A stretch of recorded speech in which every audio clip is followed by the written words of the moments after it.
National News Desk, locally covered, nationally connected. Core GDP, and this is, you probably saw some numbers today. And I have to start off by saying that's Biden. That's not Trump. A negative economy report showing signs of shrinking. Why the administration says there is good news inside the numbers. Plus, an about-face from Harvard. Why the university is now apologizing even as it continues to press back against the administration and members of Congress. And then, with 1 week to go before the Real ID deadline is in full effect, the potential hazard that's growing for those without a compliant license. This is the National News Desk, America's News Now. I'm Dee Dee Gatton. Thank you for joining us. And right now, as we come on the air, a tornado watch is on over parts of Arkansas, Oklahoma, and Texas right there, starting from Dallas. That's going until at least 10 tonight as severe weather spans from that area all the way to Joplin, Missouri. The threat is headed to Texarkana and Little Rock, Arkansas. This is just yesterday. At least 3 tornadoes have been confirmed in Oklahoma and Missouri, and violent storms in Pennsylvania turned deadly when a Pittsburgh man and a 22-year-old from State College were electrocuted in separate incidents. Just yesterday as well, storms in Pennsylvania also knocking out power for more than 320,000 customers. Ohio, Texas, as well as Missouri. Get a look at these numbers right here. They were impacted as well last night. Today, thousands without power. These numbers according to poweroutage.us. And stay with us as we continue to track these storms throughout the evening. We'll have coverage for you both on air and online at thenationaldesk.com. President Trump held a cabinet meeting at the White House today. He and his secretaries touched on a wide array of topics, touting the president's record on immigration and the economy. And on the topic of tariffs, the president suggested they are having their desired effect, even as ships from overseas are not docking at U.S. ports. These are the biggest boats in the world, biggest cargo ships in the world, and they're coming and they're turning around in the Pacific Ocean. They're doing a big U-turn and going back because they don't want the goods because 145% tariff. But at a certain point, I hope we're going to make a deal with China.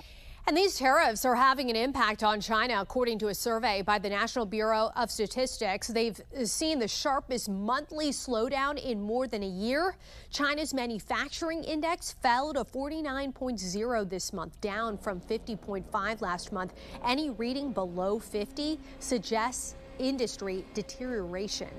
And here is a live look at the Senate floor as they vote on legislation that would block President Trump's tariffs. The bill is authored by Kentucky Republican Rand Paul and is being supported by several Republicans as well as Democrats. But don't expect this to become law, even if it passes the Senate. House Speaker Mike Johnson says he would talk with the president first before bringing this bill to the floor of the House, making it unlikely it ever gets to the president's desk. The United States and Ukraine are getting closer to signing a minerals deal they've been negotiating for months, but it is still on shaky ground. Both Ukrainian and American officials said the countries are ready to sign that agreement, but that there are still a few issues to work out. President Trump addressed the topic at his cabinet meeting. And we made a deal where our money is secure, where we can start digging and doing what we have to do. It's also good for them because you'll have an American presence at the site, Chris. And the American presence will, I think, keep a lot of bad actors out of the country, or certainly out of the area where we're doing the digging. So we made a deal, and I assume they're going to honor the deal. Ukraine's prime minister said earlier today the Ukrainian economy minister was on her way to D.C. to sign it. It could happen as early as today. We'll keep you posted. The suspect in the deadly vehicle ramming attack in British Columbia was on extended leave under the Mental Health Act. That's according to the Vancouver Coastal Health Department. This involves monitoring by a community mental health team who can provide treatment as necessary. VCH added there were no signs that Kaiji Adam Lowe presented a risk to the public. 11 people were killed on Saturday in the attack in Vancouver. 4 people are dead and 2 others seriously hurt after 2 shootings in the last 24 hours in Minneapolis. Police said today they could be connected and possibly gang-related. The first shooting happened last night and the second one was this afternoon. Police have not arrested anyone yet. They are asking anyone with information to come forward.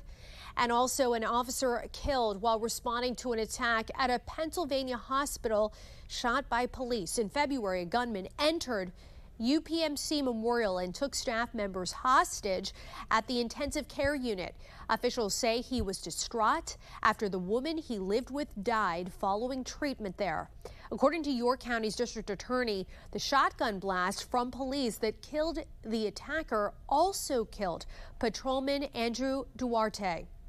The Trump administration has until Monday, May 5th, to answer all outstanding discovery requests in regards to deported Maryland resident Abrego Garcia, and all depositions by government witnesses must be completed by next Friday, May 9th. In his interview with ABC last night, President Trump said he could bring Garcia back, but as an illegal migrant, there is a different process. If people come into our country illegally, there's a different standard. These are illegal. They came in illegally. But they get due process. Well, they get a process where we have to get them out. Yeah.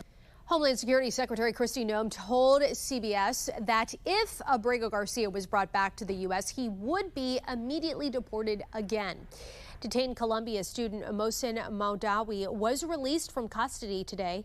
A federal judge granted him bail as he fights a deportation order. Moudawi, a legal permanent resident, was arrested by immigration officials 2 weeks ago during a citizenship interview. His lawyers say he was detained in retaliation for his free speech against the war in Gaza, while the administration says he is removable under the Immigration and Nationality Act.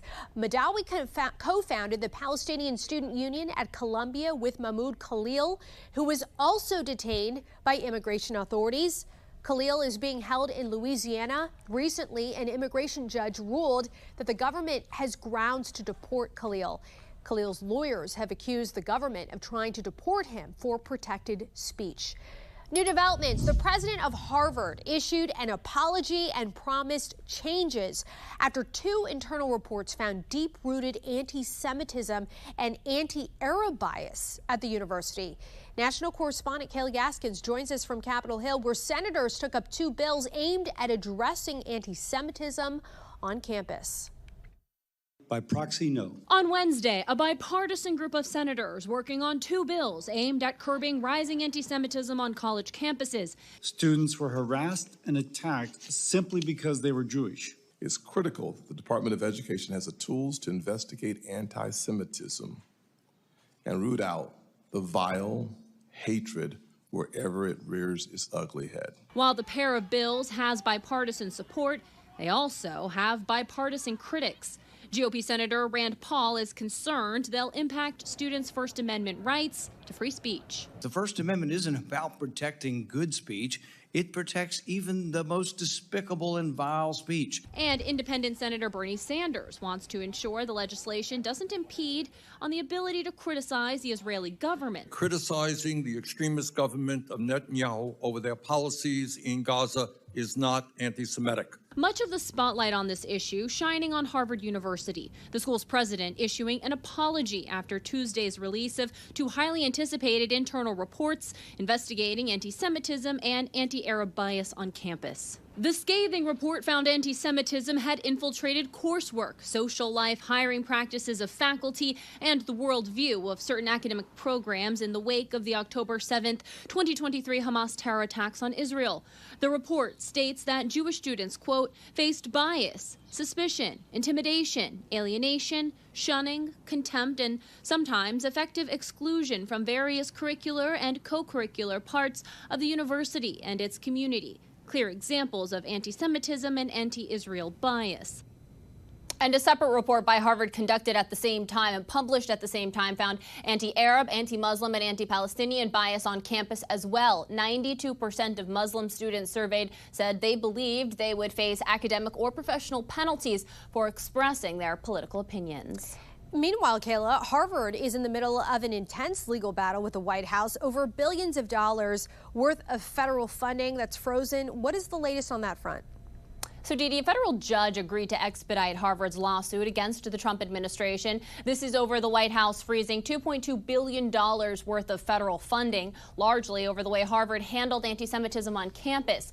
Harvard requested the expedited schedule, and the judge granted it. Oral arguments are set for July 21st. But, Didi, that means that this funding freeze for Harvard will last well into the summer, if not longer. Live from Washington, D.C., Kayla Gaskins, thank you. Live look over Austin, Texas, where a bill to codify abortion exemptions is making its way through the state house last night in a rare unanimous 31-0 vote when it comes to abortion topics. The Texas Senate passed legislation that clarifies exemptions to protect doctors who perform abortions that save the life of the mother. There have been a couple of tragic cases we've read about where a mom was miscarrying, and clearly under Texas law, her life was at risk. She should have been treated, and she was not. So because of cases like that, we all thought it important that the law be crystal clear. Texas Lieutenant Governor Dan Patrick applauded the bill and the vote last night. If it passes out of the House, it's expected to be signed by Governor Greg Abbott. A nonverbal 8-year-old with autism is reunited with his family after wandering away from his home in Maryland this week. Nadim Kande's parents called the police when they couldn't find him late at night.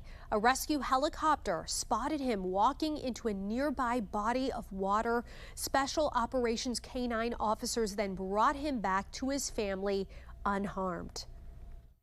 When Corporal Mason sticks his hand out and he grabs the child's hand, I was just like a sense of relief just fell over me. It was just being a parent and a grandparent, actually. I know how that must feel to be reunited with your child. So I was happy that we could do that for this family. For them to know about the spectrum, and it's very terrific. May God bless them, and I really appreciate them. So glad that he's back home safe with his family. Coming up, the economy shrank in the first quarter of this year. Why the White House says that's actually a good thing. Then the hundreds of thousands of cars being recalled because their engines can suddenly fail. And later, the effect North Carolina residents say President Trump is having on recovery from Hurricane Helene. We'll be right back.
Inflation easing last month, getting closer to the Federal Reserve's 2% target. In March, prices rose just 2.3% year over year, down from 2.7% in February versus last year. Although some economists believe inflation could rise in the coming months due to President Trump's tariffs and supply chain ripple effects, the tariffs also seemingly having an effect on GDP numbers. In the first quarter of 2025, the economy shrank 0.3% here. The final quarter of 24 had 2.4% growth, but White House economic advisor Pete Navarro says these numbers are actually positive. He says the large drop-off was due to a trade deficit as a large influx of goods from overseas came into the country to beat the tariffs, giving an impression, he says, of a worsening economy. So the great news about that is that's a one-shot deal. So next time we get the data, that won't be the case at all. And in fact, it'll reverse and that'll contribute to growth. Watch and see if that's right. This morning, beginning at 7:30 a.m. through rush hour inside the District of Columbia, anti-Trump protesters just about completely shut down traffic marching through the streets. A coalition of organizers and advocacy groups said the goal is to send a message. We will no longer allow businesses as usual to continue. Similar protests were expected in nearly 950 cities around the country. More protests and marches are expected nationwide tomorrow on May 1st. The Supreme Court is considering arguments in a case that could dramatically shift the system of education in America. It would pave the way for taxpayer-funded religious schools if justices side with one Catholic school in Oklahoma, as it appears they just may do. The National News Desk, Christine Frizzell, has more. The central question before the court: can a Catholic school in Oklahoma qualify for public charter school status, meaning it would be funded by taxpayers? St. Isidore was established by two private Catholic organizations, and they applied to participate in a program. They built their own charter school program. Lawyers for St. Isidore Virtual Catholic School found sympathy from some justices in their argument the school is being discriminated against by not being allowed to become part of the charter system. When you have a program that's open to all comers except religion. No, we can't do that. We can do everything else. That seems like rank discrimination against religion. Some justices appeared skeptical. These schools are supposed to be public, and they're supposed to sort of look like public schools, and this one really doesn't. Fighting against the charter school designation, Oklahoma's own Republican Attorney General, who argues it would violate both the state and U.S. Constitution. The First Amendment stating Congress shall make no law respecting an establishment of religion or prohibiting the free exercise thereof. Under curriculum in the St. Isidore Student Handbook, it states the traditions and teachings of the Catholic Church and the virtue of Christian living permeate the school day. Charter schools are public schools. So what we're talking about here is the nation's first religious public school, and that would be a sea change in our democracy. But both sides seem to agree if the court sides with the school, there will be an explosion in taxpayer-funded religious schools, since 45 states plus Washington, D.C. have charter school systems. A decision on the case will come before the end of the term this summer. And when it does, there's a chance it could end in a tie. That's because Justice Amy Coney Barrett has recused herself from the case without explanation. At the Supreme Court, I'm Christine Frizzell.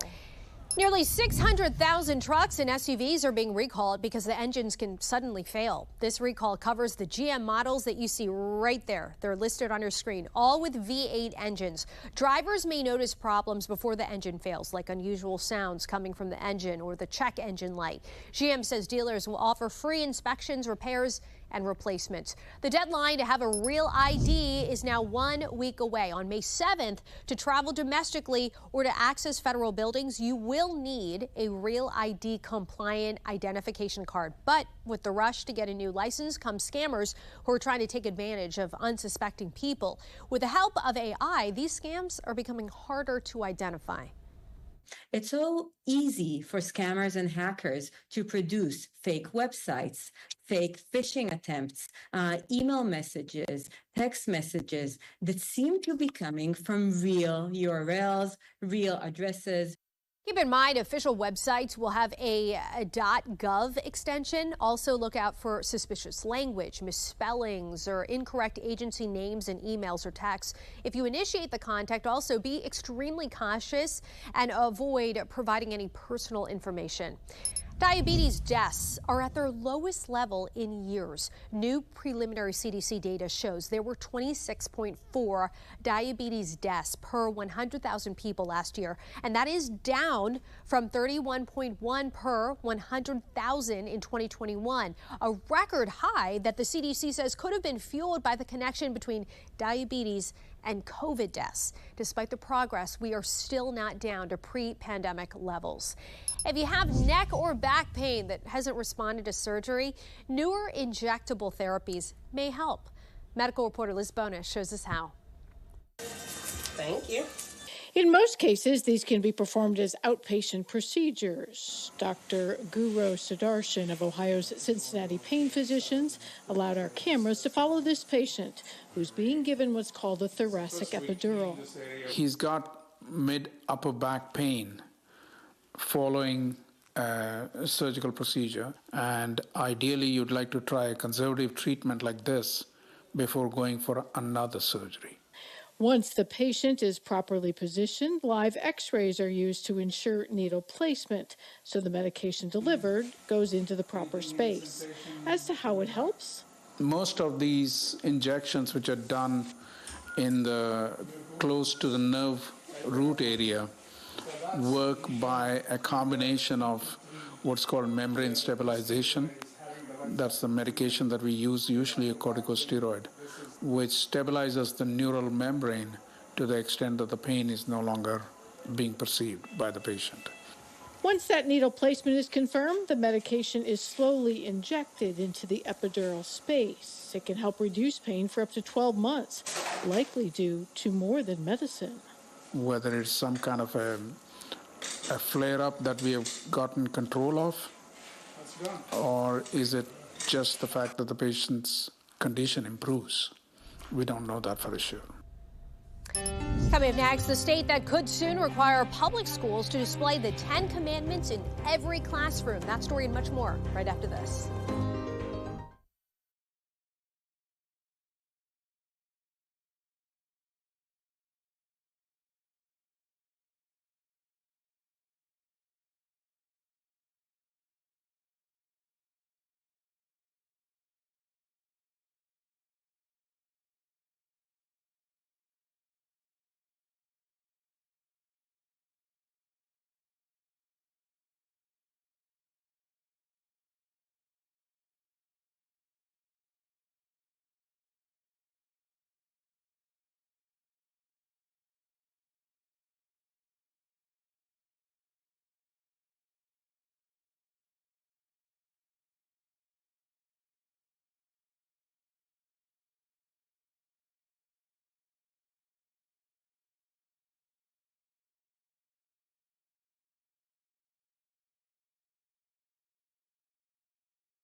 We have reporters all across the country in your neighborhoods covering issues that matter to you. We're taking the pulse of America, and we start in Washington with backlash from businesses over what they say is the impact of President Trump's policies.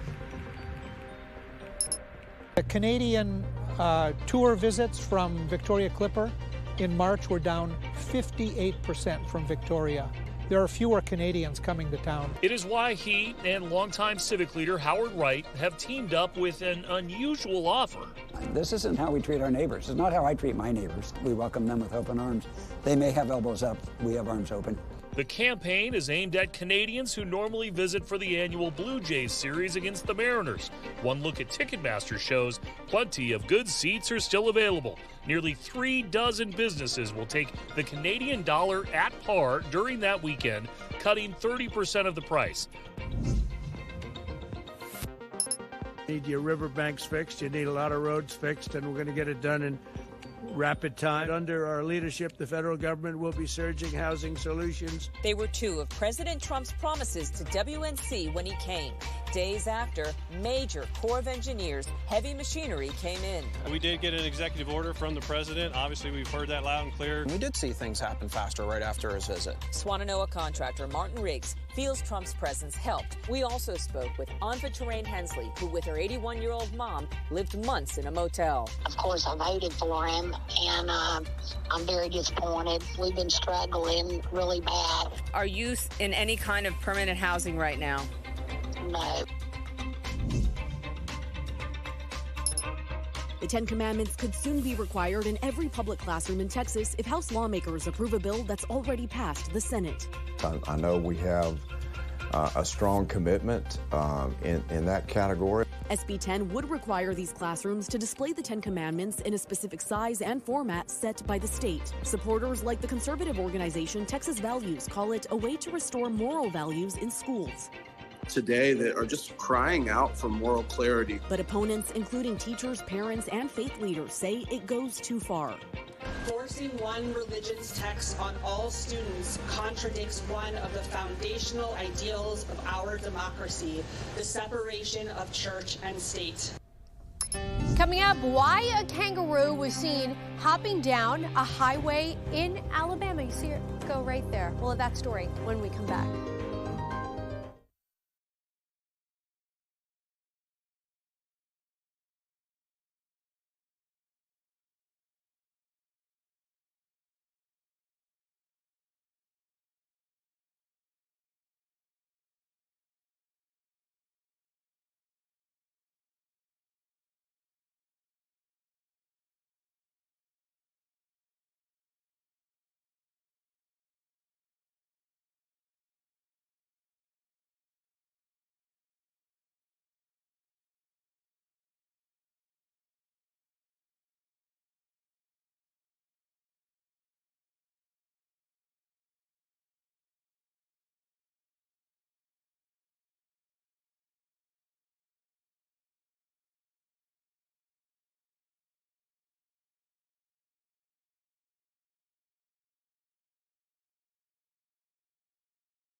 Well, drivers in Alabama were shocked to see this kangaroo just hopping down there to the side of the highway. This happened yesterday, and it caused police to shut down. Look at all the line of traffic there. That highway, Interstate 85. They shot the kangaroo with a tranquilizing dart and discovered she was actually someone's pet named Sheila.